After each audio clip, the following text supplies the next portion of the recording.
Une partie essentielle du développement spirituel consiste à reconnaître les tendances sombres ou sataniques qui existent en nous, puis à lutter consciemment avec elles afin de les intégrer. Le but n'est pas de les rejeter ou de prétendre qu'elles n'existent pas, mais de les transformer. On peut facilement voir la différence entre ceux qui ont intégré leur ombre et ceux qui ne l'ont pas fait. Ceux qui ne l'ont pas intégré sont souvent naïfs, vulnérables et remplis de ressentiment parce qu'ils se font exploiter. À l'inverse, une personne qui a intégré sa part d'ombre devient dangereuse. Pas dans le sens où elle cherche à nuire, mais dans le sens où elle possède une force maîtrisée. Sa simple présence suggère un potentiel de puissance, et cela fonde le respect de soi. Être inoffensif ne signifie pas être vertueux. Un lapin n'est pas moralement bon, il est simplement incapable de faire du mal.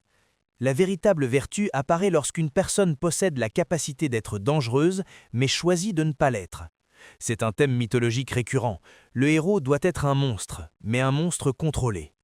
Des figures comme Harry Potter ou Batman incarnent cette idée.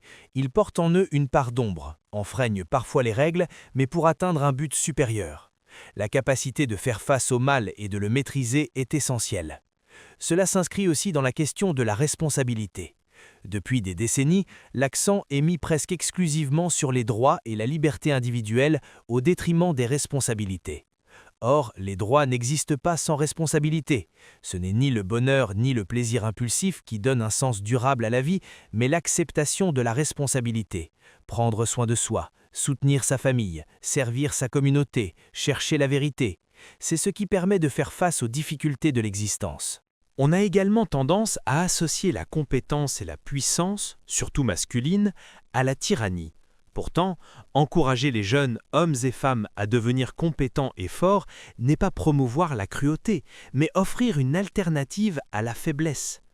La faiblesse rend amer et vulnérable. La vie est difficile et sans la capacité d'être dangereux, on n'est pas préparé à y faire face. Le passage biblique « Les doux hériteront de la terre » peut être compris comme « ceux qui ont des épées et savent les utiliser, mais les gardent au fourreau ». Il faut d'abord être puissant et redoutable, puis pacifique. L'idée selon laquelle une personne incapable de cruauté serait moralement supérieure est dangereuse. Si vous êtes incapable de cruauté, vous êtes une proie pour ceux qui en sont capables. Être capable de cruauté mais choisir de ne pas l'exercer est supérieur à l'incapacité totale. C'est ce principe que l'on retrouve dans les arts martiaux. On n'y apprend pas à se battre pour attaquer, mais à devenir suffisamment compétent pour éviter les combats. La confiance et la force dissuadent souvent l'agression.